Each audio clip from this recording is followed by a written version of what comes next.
Город, о котором пойдет речь, в разное время был разделен стенами, объединен мостами и расписан бесконечным количеством историй.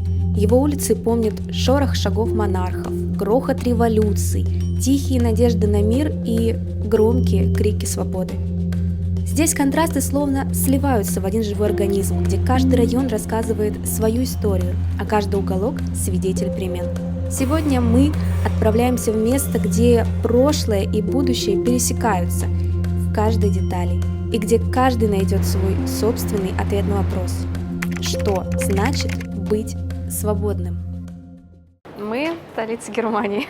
Почему мы именно это место выбрали, не спрашивайте, но в целом это такой мостик под ЖД-линией, он прям вот весь Берлин. Не знаю, как это объяснить. Но давайте по порядку.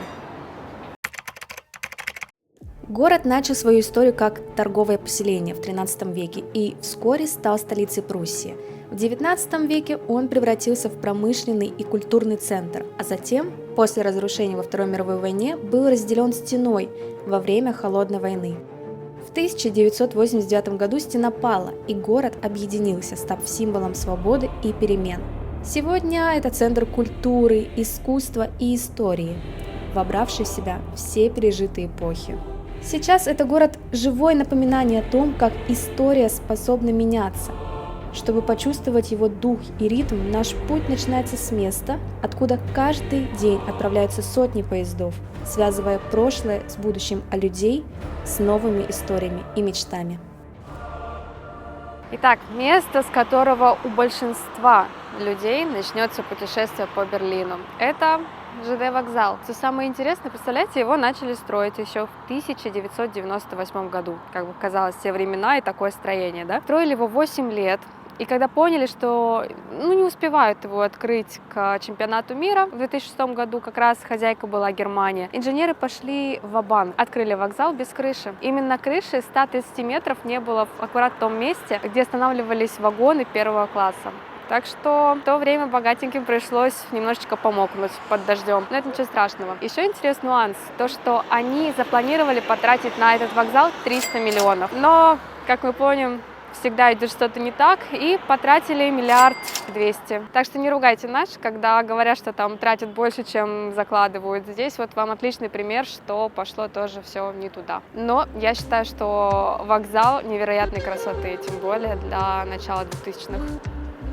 Стоит выйти из этого вокзала, и сразу становится ясно: город живет на пересечении противоположностей. Здесь модерн соседствует с историей, а роскошь уживается с уличной культурой. Каждый шаг ведет к новому открытию, где вековые здания стоят рядом с авангардной архитектурой, а спокойные парки сменяются шумными улицами. Теперь вернемся к тому, что Берлин, как обычно и говорят, город контрастов. То есть вот шикарные дома, тут достаточно много туристических, потому что этот весь район Митты, он полон на туристические объекты. Тут находится просто все основное, что вам нужно увидеть. Но когда вы будете выбирать жилье, будете смотреть отель, либо Airbnb, без разницы, обязательно обратите внимание на местоположение, потому что хоть этот район не считается опасным, но все равно есть таких вот 4 основных места, куда лучше не заходить ночью. Днем вы можете гулять вообще спокойно, свободно, то есть вот даже мы сейчас ходим, никаких проблем нету. Будьте бдительны насчет ваших сумок, потому что везде очень много таких указателей, что attention, очень много воришек, карманников. В чем для меня огромный плюс Берлина, так это то, что можно взять кофе с собой. Да, оно тут стоит, мягко говоря, не очень комфортную цену, но в принципе оно неплохое, так что берите на заметку. Кофе с собой всегда здесь хорошо. И, кстати говоря, мы просто так тут встали, видите, за мной прям такое высокое-высокое здание. Телевизионная башня. Это не только самое высокое здание, строение такое в Берлине, но это еще и символ Берлина. Построено оно в 1969 году и подразумевалось как символ Берлина. Еще интересный нюанс. Под определенным углом от солнца там можно увидеть крест. Есть 2 легенды. По первой, того, кто планировал и строил это здание, вызывали на допрос, что как бы что-то в этом не так. По другой легенде, что другой член правительства встал и сказал, что это не крест, а это плюсик социализму. Что из этого правда, что неправда, мы никогда, наверное, не узнаем, но ладно. Берлинцы называют в шутку это месть папы, вот этот вот крестик на шаре. Символ того, что социализм не смог скрыть религию. Вот так вот. Интересное на самом деле здание. Я первый день не замечала крест, но он есть. Ладно, идемте дальше. Прежде чем перейти к теме городского транспорта, остановимся еще на одном популярном способе передвижения по городу. Берлин, как оказалось, невероятно велосипедный город. То есть вы можете представить, тут более 1000 километров велодорожек, что просто невероятно много. Вы можете передвигаться на велосипеде вообще без проблем, потому что все велодорожки, они огорожены. Есть, конечно, места, где не очень комфортно, но в принципе, если вы будете ездить аккуратно, соблюдать правила дорожного движения, чтобы не нарваться на штрафы, тогда у вас никаких проблем вообще не будет. Еще очень важный совет. Используйте общественный транспорт в Берлине.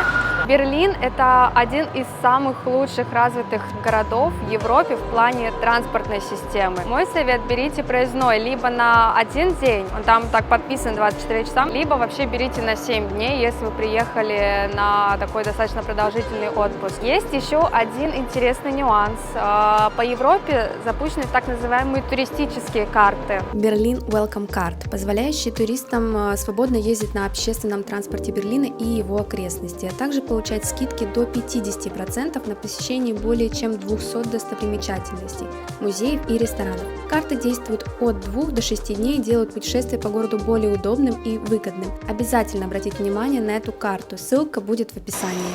Кстати, невероятно красивые станции. Вот мы сколько ездили с Александр-Плац, да, съездили туда к стене из Цайт-галереи. Я, честно, до сих пор не понимаю, какая тут разница поезда, метро, но билет работает на все виды транспорта без исключения. Даже я, кстати, читала, что где-то на паромы, но я не очень поняла эту информацию, надо будет еще почитать и, может быть, воспользуемся. Но пока у нас не было такой необходимости. Транспорт в Берлине, особенно для нас после Рима, это просто что-то невероятное. Ты можешь доехать вообще в любую точку города без каких-либо проблем. И, кстати, все ходит по расписанию. Кто бы как ни ругал вообще поезда в Германии, пока что у нас было все прям вот четко. Вот наш поезд приедет. Кстати, я это не понимаю, это вроде и поезд, но это либо это электричка, либо что, но она курсирует так вот вокруг города. Ну, каждые где-то 3-4 минуты ходит. Идеально. Кстати говоря, даже здесь вы можете взять кофе на вынос. Наш поезд. Вот мы вроде пришли, а уже приехала электричка. Кстати, с собаками тут вообще нигде проблем, даже в транспорте. Ну, что мы все о транспорте и велосипедах? Давайте взглянем на культурную часть города. Берлин полон исторических достопримечательностей, и начнем с одного из самых значимых. Вот мы пришли, наверное, в одно из самых знаменитых исторических зданий Берлина. Это Рейхстаг. Во время Второй мировой войны здание было очень сильно разрушено. Стена проходила недалеко от Рейхстага, разделяя восточную и западную части Берлина. Это сделало здание важной точкой на границе, и его местоположение подчеркивало политическую значимость района. Самая интересная вещь в Берлине — это то, что такие вот исторические здания, как Рейхстаг, они соседствуют вот с невероятно современными стеклянными зданиями. Посмотрите вот сюда. И весь Берлин такой. То есть может стоять какая-то наша любимая панелька, и рядом будет такой стеклянный торговый центр огромный. Это и странно, но это в то же время интересно. Кстати, очень классно вот сделали вот эту набережную. Прям гулять по ней одно удовольствие.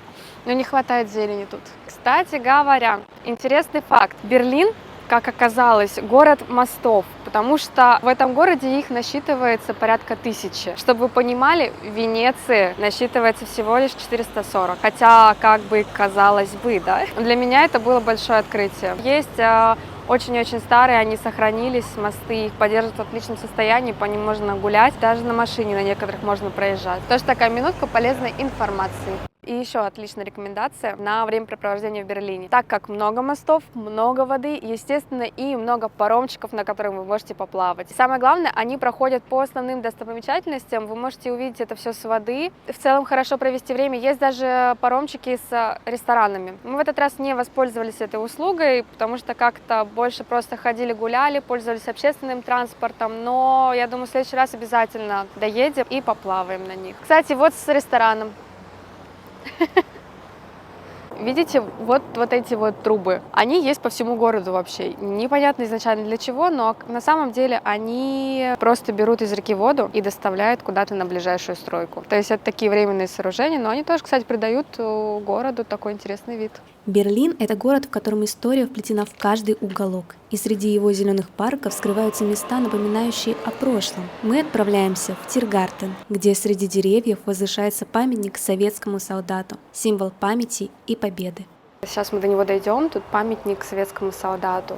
Тут также можно походить, посмотреть, как это все выглядело вот в 41-45 года. Развалины, вот здесь Рейхстаг, как он был разваленный, вот тут его тоже очень хорошо видно. Очень классно, что сохранились все эти фотографии, и тут почти все написано на русском, так что можно спокойно стоять, читать. Вот и сам памятник советскому солдату, и, честно, у меня полный восторг, что немцы, они не отказываются от всей этой истории. То есть стоит танк, стоит пушка, стоит памятник. Блин, это невероятно круто, потому что история, она настолько сильно тут переплетена, и они это все оставили. И очень много туристов сюда приходят. Даже вот мы сейчас стояли, пока рассматривали фотографии, там есть фотографии красивые, очень хорошие, показываемые вообще все, что было. И в том числе показан как бы развален Берлин, еще фотографии на фоне этого памятника с тех времен. И очень много туристов пришло, англоговорящих, не знаю откуда они. То есть тоже такое место тут, я в шоке. И вы все можете здесь постоять, почитать, посмотреть, все на русском подписано. Молодцы немцы, не отказываются от истории, хоть она и была связана с Советским Союзом.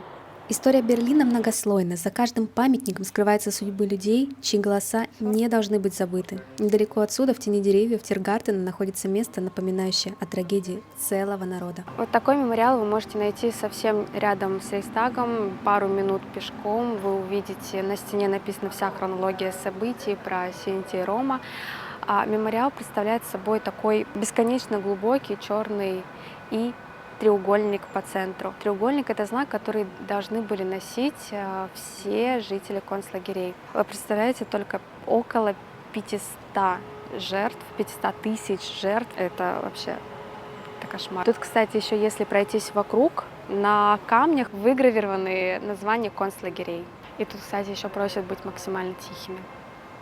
Оставляя позади тихие аллеи, мы снова погружаемся в ритм мегаполиса. Впереди Александрплац, сердце динамичного и всегда движущегося Берлина. И это тоже Берлин.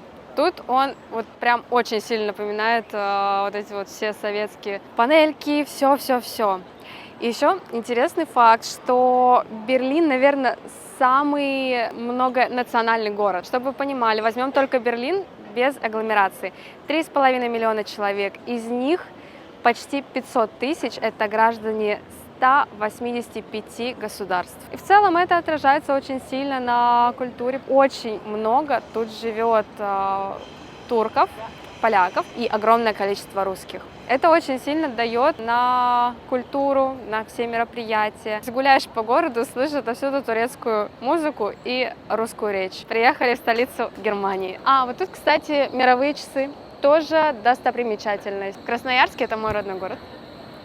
Как раз его вот тут вот мы можем увидеть 18 часов, может 18 там с копейками.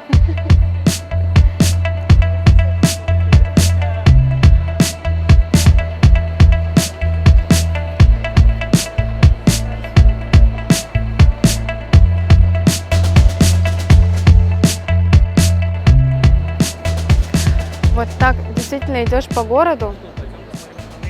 На панельке? Нет, пошли в карри-вурст скушаем, пожалуйста. О, карри. Ладно, давай сначала скушаем карри-вурст. Это блюдо, которое обязательно нужно попробовать. Как я уже говорила, тут очень много граждан из Турции живет. Вот они это привезли сюда. донер вот этот вот и карри-вурст. А потом пойдем посмотрим на панельки. Потом мы сейчас ездим в одно интересное место. Пошли кушать.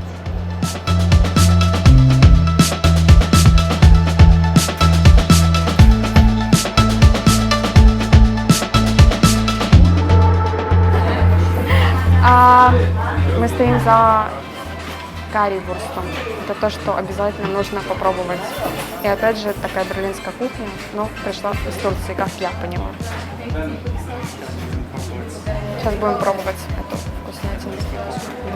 Берлинскую кухню. Spicy. Or regular sauce? Спайси. Spicy? With spicy.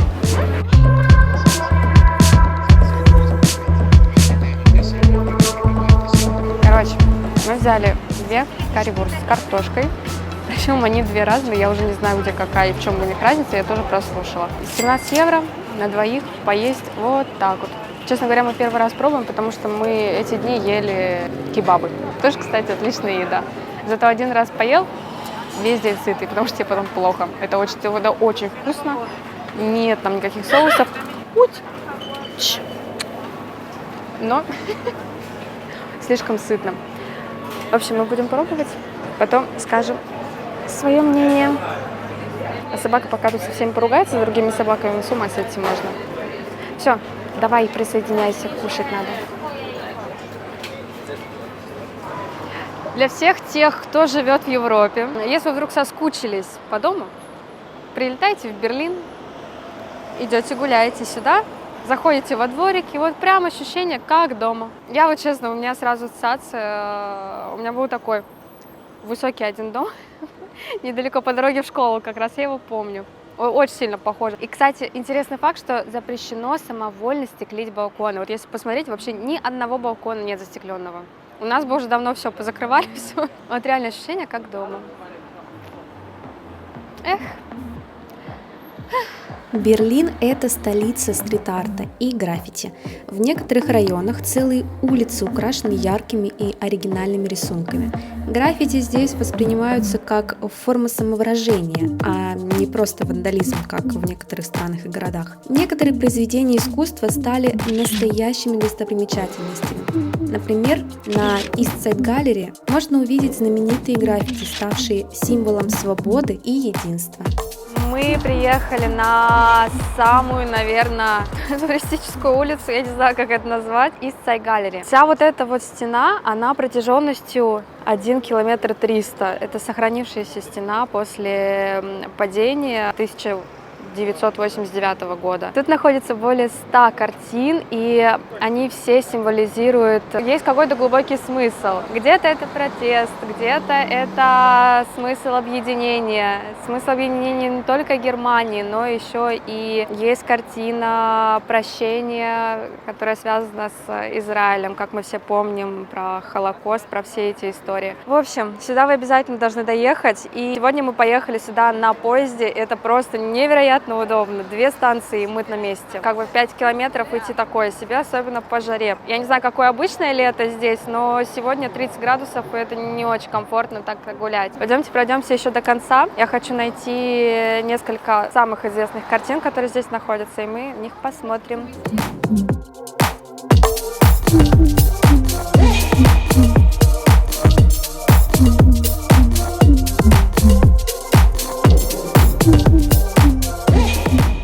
Мы дошли до одной из самых-самых-самых известных картин на East Side Gallery, и как бы, я думаю, ее все знают.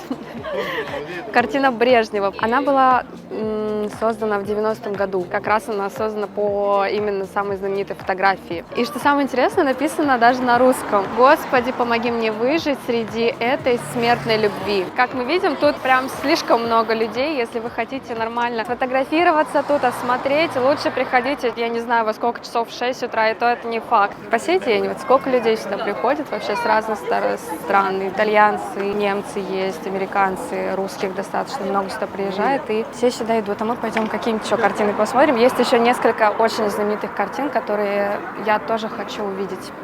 Пошли. Так, мы не зря сделали остановку именно здесь. Видите, за мной находится граффити двух медведей. Что интересно, медведь стал символом Берлина. И это причем имеет такие достаточно древние корни. Первое упоминание медведя появилось еще в XIII веке. По одной версии слово произошло от немецкого вот этого слова, я не знаю, как оно читается, медведь. Потом стало считаться, что Берлин произошло от немецкого «берло», что означает «болото». Но, тем не менее, медведь все равно стал символом Берлина, и его вы можете встретить везде. Герб, марки, открытки, вообще везде, везде, везде. И также, гуляя по центру города, вы будете постоянно встречать либо изображение медведя, либо какие-нибудь там статуи тоже, их очень много. Так что обратите внимание, это самый главный символ, один из самых главных символов. А о других мы расскажем чуть позже. Пойдемте. Вот такие вот контрасты. Тут проходит стена, на которой невероятно крутые картины. Просто вообще художники постарались. За стеной тут все такие новые красивые домики. За мной вот этот вот непонятный... Это прям граффити-граффити. По той стороне прекрасная набережная с шикарной картиной на доме. Там нарисован олень. То есть это прям такой контраст.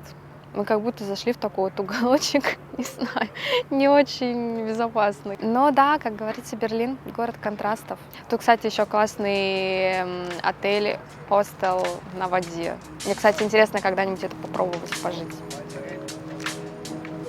Берлин — это энергия, движение, история, вплетенная в современность. Здесь прошлое соседствует с будущим, а шум улиц не стихает ни на минуту.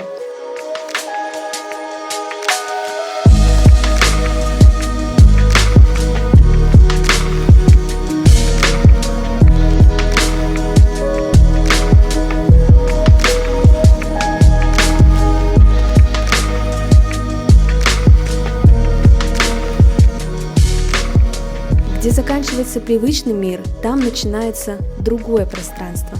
Скрытое, забытое, но хранящее свои тайны. Шаг за шагом, оставляя позади реальность, мы приближаемся к месту, где прошлое все еще звучит. Впереди у нас Тeuфельсберг.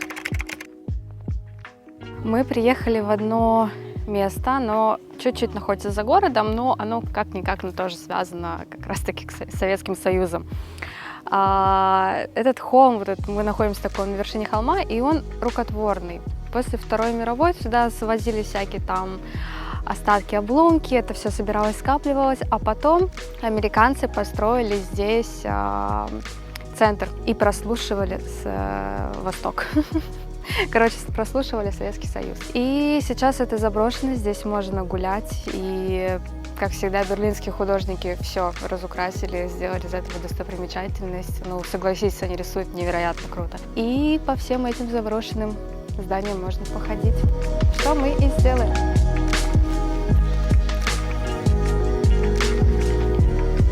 Парк достаточно большой, посмотрим, за сколько нам времени понадобится, чтобы его пройти. Вход стоит 10 евро.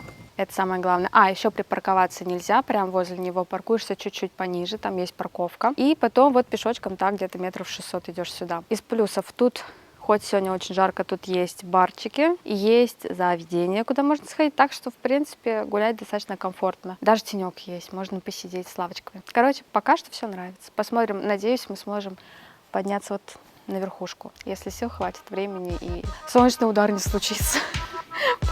Пошли.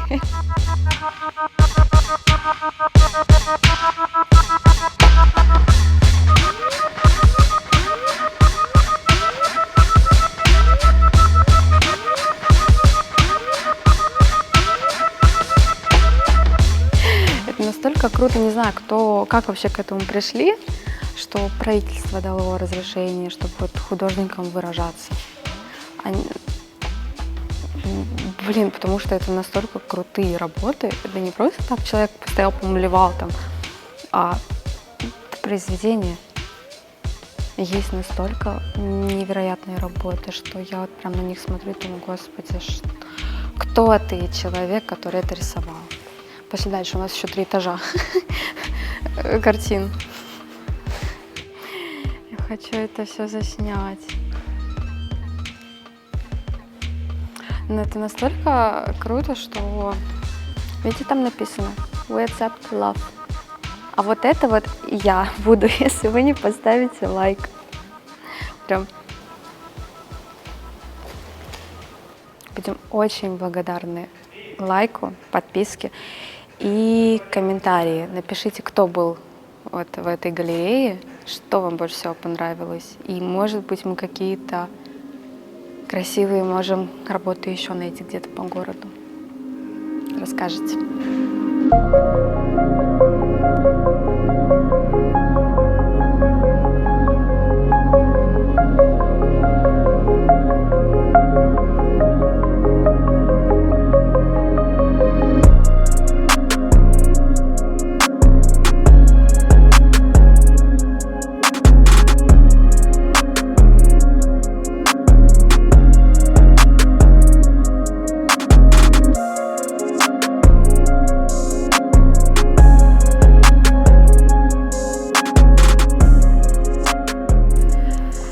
Ну что ж, именно вот так в этом месте мы решили закончить это видео.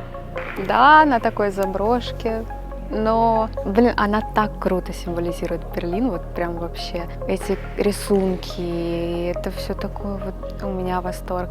И самое главное, с невероятным видом на Берлин. Мы вот сегодня думали, обсуждали, как нам вообще Берлин. И поняли одно, нам он очень понравился. Мы сюда точно вернемся и, наверное, исследуем его чуть-чуть побольше. Я думаю, он вообще никого не оставит равнодушным. У вас будет либо как наше впечатление вам сильно очень понравится, либо у вас будет такое отторжение, что вот как мне писали, что город фриков, неформалов. Мы этого не заметили. Ну, как бы мы это видели, но нам это никак не мешало. Мы приехали в город, мы приехали смотреть, изучать. Плюс Берлин настолько сильно пересечен историей с Советским Союзом, со всем тем временем. Не знаю, мы остались в восторге.